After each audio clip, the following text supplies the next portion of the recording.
Hey everyone, welcome back to the Success Secrets Revealed live stream show with Ronald Couming, me, your host.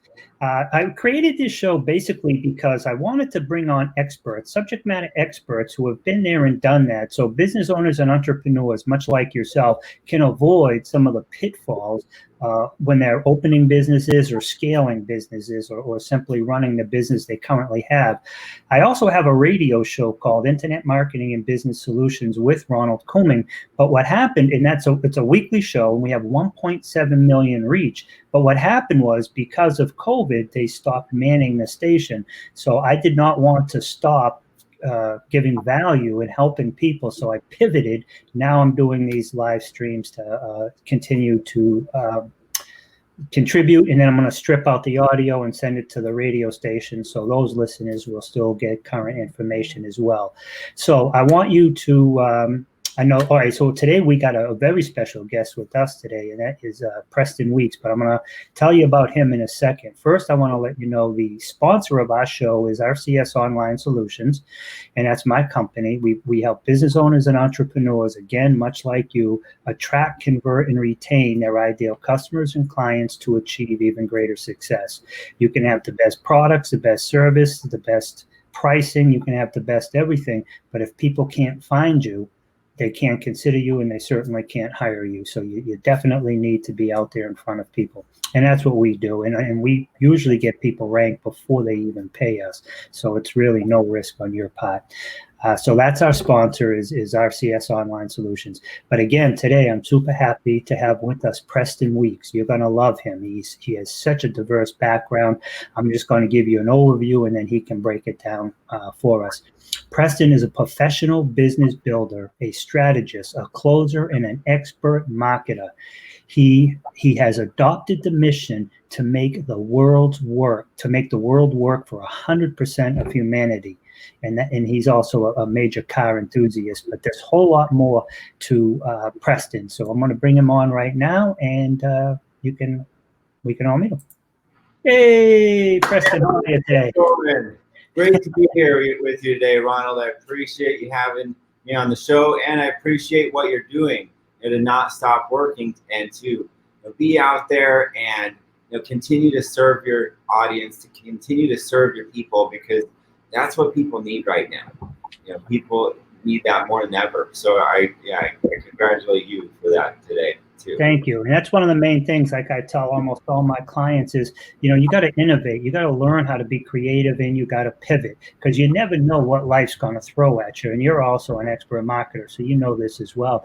You never know what life's going to throw at you, or what current client base might for some reason dissolve, or you never know what's going to happen. So you have to be able to pivot and understand and see what's really going on, and not just what you want, because it's never about you, the business owner or the provider. It's always about the person being served. So first and paramount, you have to understand what are the needs of the masses or the niche that you serve, and then you get in that area. But we can get into all that, but please tell us a little bit more about you, who you are, and So to tell you a little bit about myself and how I got started. So I was going through my younger years, trying to navigate how to get to college and to pay for college, for one. And so I've been a car nut since I could drive. So all you car nuts out there, you're my best friend from the get-go.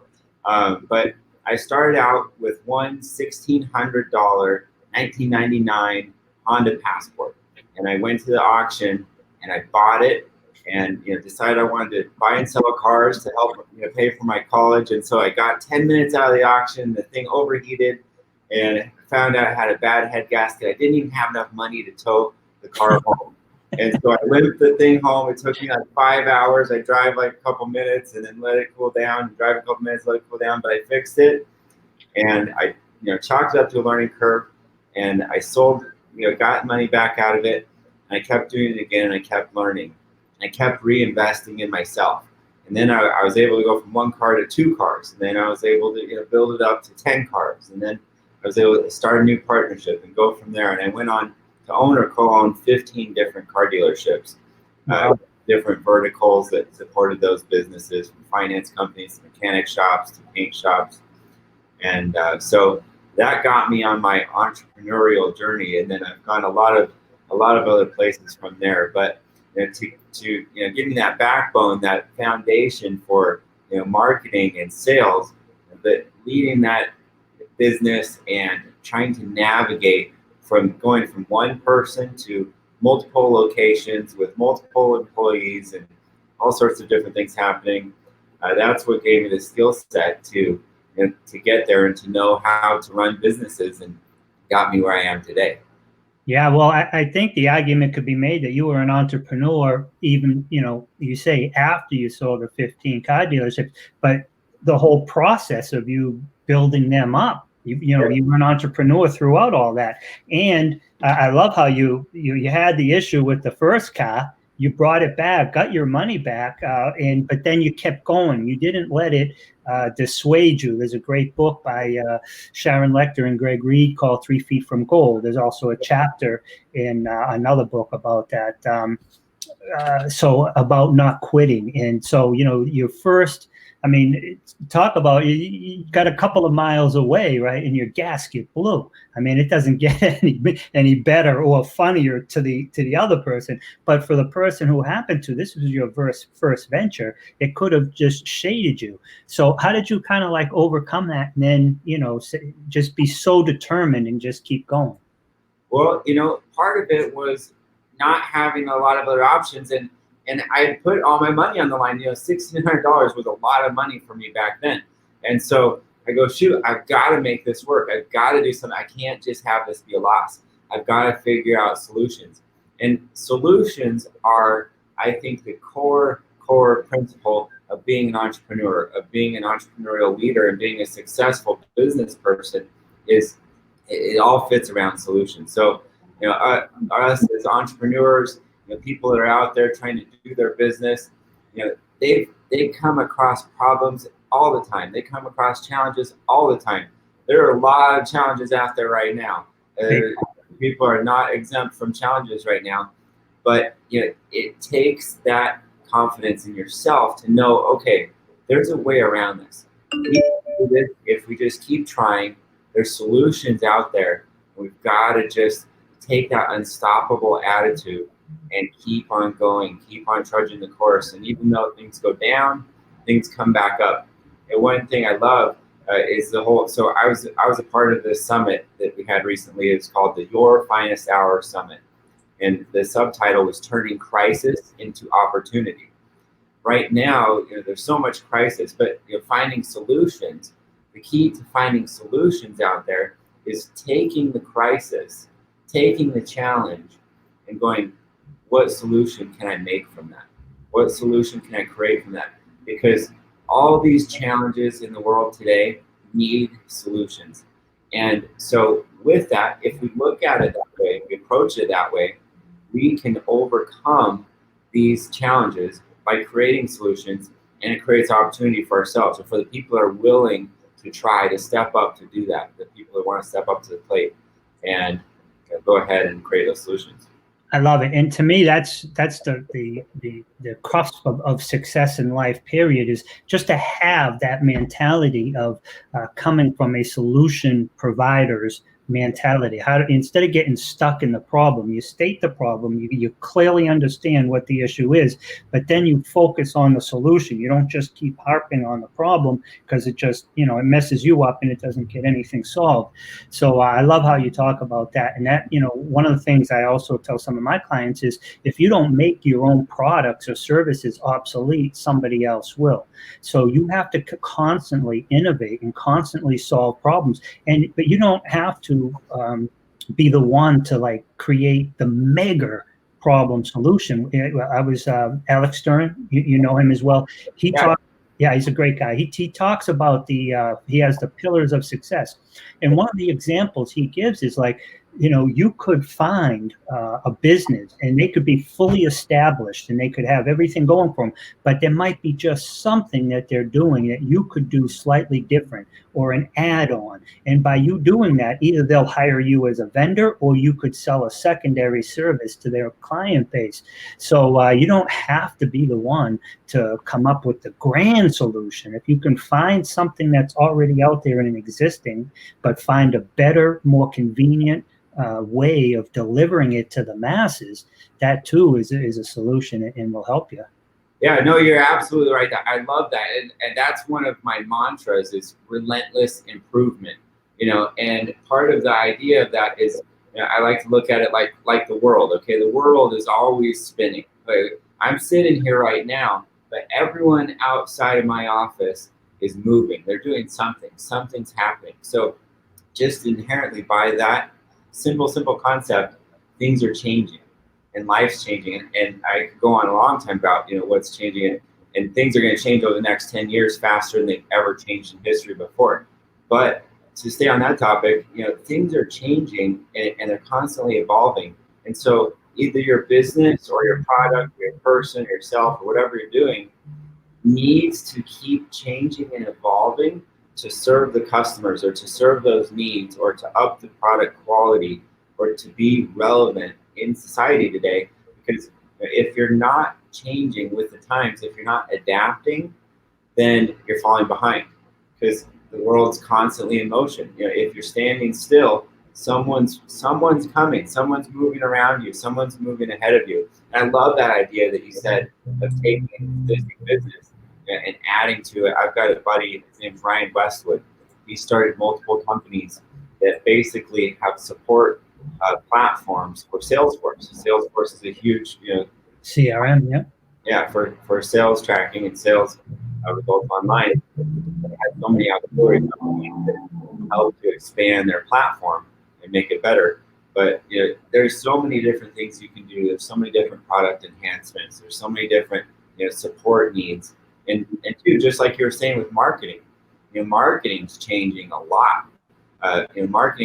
Marketing of the past doesn't really work like into the economy and the mindset of the future. That's evolving.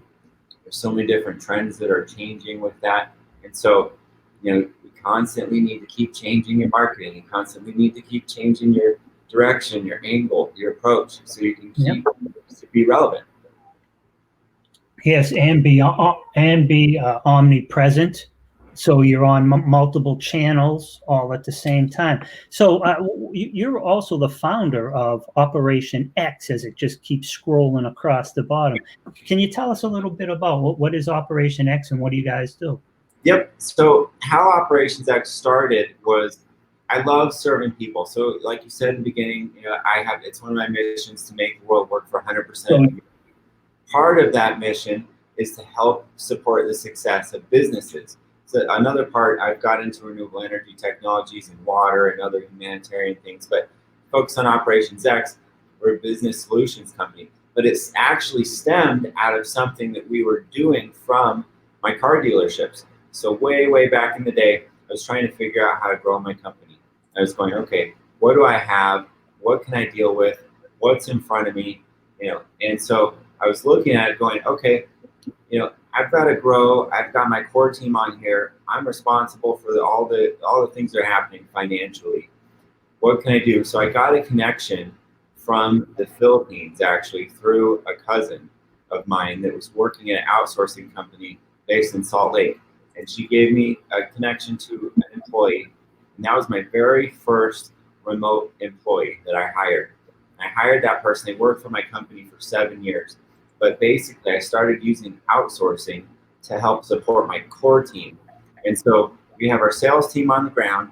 They're dealing with the people face to face. They're shooting the pictures of the cars. They're doing on-the-ground work that has to be done on site. But then I had my back-end team. It was taking the load off of those people so that they could focus on what made the money and they could focus on the customer relations. So what I like to do, the Pareto principle is like the 80-20 rule. And so this is something that we help try to incorporate intensely into businesses that we support with Operations X. So it's to focus on that 20% of your company that actually makes money, because that's the work that makes the money. And the 80% of the work that you're doing in the company is just to support to get there, so that you can do that 20% that makes the money. So if you can take your core team and have them focus on the 20%, 100% of the time, I just grew your business 500%. And so, I partnered, I was the chief operating officer for a renewable energy company. We sold out our development rights, and I partnered with another company. We have an office in the Philippines now, and we provide remote staff accessibility for U.S. companies. So we hire, site manage, and handle all the details for remote employees for U.S. companies. So if you need a virtual assistant, if you need a guy to do content creation, if you need accounting support, accounts payable, accounts receivable, billing, all those things, we can hire remote staff at a low cost, flat month-to-month rate, and bring in that solution, because it helped my company so much. So I wanted to be able to provide that for other companies. Yeah. So we do a number of other things too as well. Yeah, I love it. And I kind of, and I don't mean this in a disrespectful way, but I kind of like what you're saying, because that pick it up, put it down type stuff, somebody has to be the one who, whatever your niche is, whatever you specialize is, that's your genius zone. And the longer you can stay in that genius zone, the better you're going to serve the world, the more you're going to make. But if you're being distracted by working on your business instead of being in your business, right? I mean, if you're working in your business instead of on your business, you're actually losing, a ton of time and effort. So I love the whole idea of delegating. I take my delegation to just a little different bit of a level, and I'm sure that some of your team members do as well. What I like to do is duplicate. So I delegate it, but I duplicate it. So I tell them exactly what I want done. So if somebody hires me because I move this hat, and then I delegate that because I'm somewhere else doing something else, that person's going to look at the video or the instructions, and they're going to move that hat exactly as I would. Now, if it came to some type of a video or content, I will then edit it. But it goes from being a 30-hour project to a 45-minute editing job. So I love that whole concept about delegating, duplicating, and it just really helps you grow exponentially. Plus, you only have, like, whatever you might be a genius. Like me, I'm really good with technology and computers and stuff, right? But if my cabinets break, or the hinge on it needs, I'm calling somebody. You put a screwdriver or a hammer in my hand, I'm putting it down and I'm picking up my checkbook, right? So I know my limitations, right? So having a service like that, I think is priceless. And you charge people like month to month? Yeah, so it's month to month. It's flat rate depending on the skill set of the employee. So we meet with you, figure out what the needs are and what you're actually expecting, and then we give you a bid on that. It's a month to month, 60-day minimum, 30-day termination. So it's very low risk, and there's no unemployment, there's no any extra costs, there's no extra employee taxes or anything like that. So it's just the rate that we quote. You pay us here in the United States, and we handle all the foreign transactions. We handle the hiring, we handle the firing. We give the employees benefits, and we actually try to pay them well. So we actually are creating a good quality of life in a country that doesn't always have that. A lot of these people, and one of the biggest problems too, we bring security to outsourcing. So a lot of the outsourcing solutions that are out there, an issue that I see in the business is that people hire people, and you can probably get someone for less than what we would charge, but a lot of these people are working for 5 different companies or 10 different companies. So you might get lucky and you might be fine, but also there's a good chance that you might not actually be getting your full value out of that person. And so what we do is we create employee connections where they feel enrolled in your company. So they care, they want to stay, they want to last. Our goal is to create lasting relationships. We only do full-time employees. So if you're looking for part-time things, we're the wrong solution. We just do full-time employees. So if if you want a full-time person that's dedicated to your company, that is site managed, where they're actually showing up for the hours that you're paying them for. They're actually doing the work. You run them however you want. We don't get involved in that. They're your employee. We don't get involved in your business. We're happy to help support to make sure that connection is successful. But we just make sure that they are who they say they are, and they show up when they say they're going to show up, and then we take care of them, and we make sure they're taken care of with benefits and pay and things like that. So, and we handle all the heavy lifting of the in between, so you don't have to make it simplified. But I love it. To me, that helps your business tremendously, having that type of remote or VA type of employee. And the other thing is, you're right, it caps the cost. There's in the United States, when you have different businesses in different states, there's different taxes, there's compliance. I mean, you'd need a full-time person, if not more than one, just to keep up with it. So when you're using an agency that then uses other people, I mean, they take care of that. So that's just another benefit of using an agency like yours, is that they don't have to lose hours or hire, a whole HR department just to handle HR. You know what I mean? Yeah, no, totally. Yeah, and we can hire a whole back-end HR department too. We've done that. But one thing too, to what you were saying earlier is, a lot of times, so entrepreneurs and business owners, we think we can do anything. And, it's great to have that attitude. I am guilty of that myself, and I say guilty because I become a victim of it. So in growing my companies, I want to tell you about a learning curve I had in my company. So I had to go from, one person, like I was saying, to, multiple people and running a big staff. And so I was transitioning. I remember at one time in my company, I had 11 employees. It was the first time I had that many employees, and I was kind of scaling it up. I was figuring it out, but I'm a doer. And I'm not afraid to do anything. I'll jump in, I'll do it, I'll fix it. I know how to do it. I can figure it out, and I can do it faster than a lot of people sometimes, especially when you teach them and you go, oh, I want it done a certain way. But I came to a conclusion once when I had my detail guy going, hey, Preston, can't get this thing out of the car. And I'd run over there and I'd just do it, and I'd get it out. And then I have my accountant going, hey, I can't figure this out. And I go and I help them. And then I have my sales guy going, I can't close this deal. Can you help me? And I run over and I close the deal for him. And I'm jumping around from all my 11 employees. And I had this epiphany one day. And I realized I was doing 11 jobs. I wasn't letting my people fail. And I wasn't teaching them anything. I was trying to make up for all their issues. And by doing that, I wasn't building a team that could be successful. And that was a big, big learning day for me, because I went, shoot, now I need to let that go. I need to not be a perfectionist and try and take over and do these jobs. I need to let them go do. And even if they don't do it, as well as I would want right out the gate, they've got to learn, they've got to try, and they've got to fail. Because if I don't let them do that, they'll never get to the point I want them to be eventually. Exactly. Plus, it burns you out if you're doing all those things. Again, you're not in your niche. You're not in your where you're supposed to be. If you had 3 pieces of advice, because we're coming to a close, we got like 7 minutes. If you had 3 pieces of advice to give somebody who is just starting a business, already has a business and wants to scale it, one piece of advice could be for all of them or one segment, whatever you want. Could you give us 3 pieces of advice for entrepreneurs from your, the skills that you've learned over the years, how they could, better and achieve more success?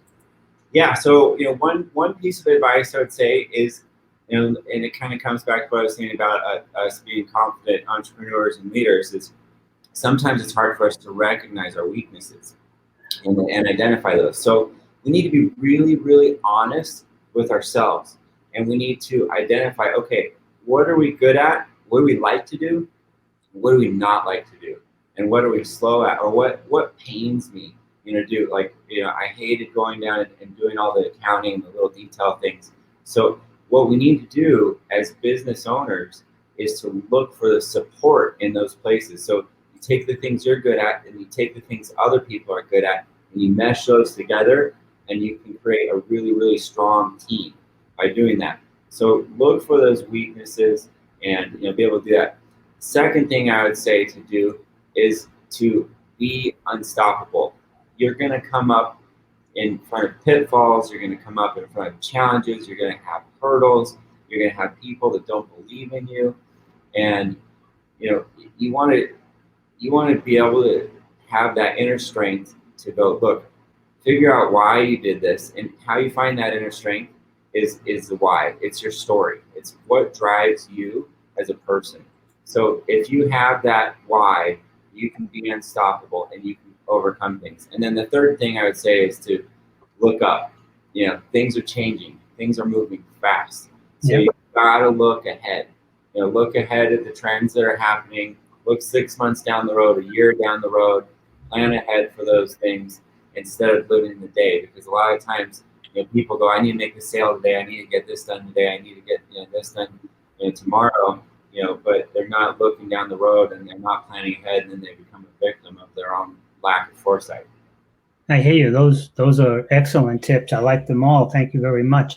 I see we have an offer. You're giving away an offer to the listeners. So I was a speaker at the Your Finest Hour Summit, and so anyone that emails my team at support@operationsx.com. Email support@operationsx.com, and I'll give you a free copy of the digital version of my keynote, Life of Action. It help you to overcome stops in your life. I go through a bunch of different things I do in my coaching and my training, which I also offer on operationsx.com. And so, check it out. Email me at support@operationsx.com. And two, I'd love to mention really quickly, I had the opportunity, and actually fun enough, I saw she's a guest on your show later, but I co-authored this book with Mitzi Perdue. And so I imagine she'll probably talk about this more, but how to be up and down times. The one thing I'd like to say about this book is we wrote this book. It's great read. It's simple tips and things to create positivity in the world, which is what the world needs right now. Yep. And I would say gift that. I want people to pay it forward with this book. I want people to, I love people read the book or whatever, but I want to help people. So all you people out there, for the people that I can't help and the people that I can't reach, I'd love it if you could get this and give it to people that are in need, people that need a smile on their face, people that need to be up right now as the world's changing. It's How to Be Up in Down Times. You can pick it up on Amazon. Go to operationsx.com. There's a link on my website as well. That's nice. Let's make a difference and lift people up, because that's my goal. People. I want to help people, support people, and get the economy moving again, and make people successful across the whole country. I love it, man. And you come from such a good place. I mean, people can feel your authenticity, but in terms of like giving people real world advice, we always tell people, seek counsel, not advice. When you wouldn't ask your broke brother-in-law for financial advice, right? So when you're going into business, seek somebody, a mentor or a coach or somebody who's already been there, but, seek their counsel. And you speak from all the way back to the very beginning, where you started and didn't give up and didn't quit and kept going, and then went into this area and then into this area. You've also worked with Mark Victor Hansen and dozens of other people. So you're definitely somebody that people should check out, listen to, and I'm probably going to be checking out your services as well, because any company, no matter what your size is now, can use your services. And if they want to grow, they absolutely need to. And if they can do it, part of your biggest expense in business is taxes, right? Your second biggest expense is personnel. So if you can find a way to get the appropriate personnel and, reduce that. So if you're, instead of paying 50, now you're paying 25, that extra 25 is profit to you. So I highly recommend people at least explore the possibilities of operationx.com with you. And I just want to say thank you. Is there anything in closing you'd like to say? No, I think, that wraps things up. But, anything I can do for anyone out there, if I can help you, email me at support@operationsx.com. I want to see the success of every business. Operations X is to multiply your operations. So that's the goal for Operations X. The X is to be a multiplier for your company, for your goal, for your solution that you're trying to create out there in the world. I love it. Thank you so much. Everybody, that was an excellent interview. I hope you, if you're coming in at the end, I hope you go back and you listen to the whole thing. Preston Weekes, he's unbelievable from his very beginning all the way up to what he's doing now with helping people with VAs and remote employees and assistants. You really need to check him out. He's been there. He's done that. I highly recommend that you check him out. You've been watching Preston Weekes and myself, Ronald Couming, on Success Secrets Revealed. We are sponsored by RCS Online Solutions, where we help business owners and entrepreneurs achieve even greater success by attracting, converting, and retaining their ideal customers and clients with various internet marketing techniques and methods. Remember the key: awareness equals opportunity. They can't hire you. They can't even consider you if they can't find you. So I don't care, best known beats best any day. So take care of yourself on the internet. If you're not 100%. Now remember, and just in closing, if you Google yourself or you Google your company's name and you're up on the first page, I'm telling you, so what? That means nothing. You want to Google the problem or service or solution you provide. That's what you need to come up on the first page for, because no one's searching for your name or your company when they have a problem, because they don't know that you solve that problem. If they do, they're going to call you, right? So if someone's doing a Google search, they're searching how to, what is, they're looking for a solution to their problem or a service. And that's where you need to come up on the first page for. So don't get fooled. Have a great day, everyone. Bye for now.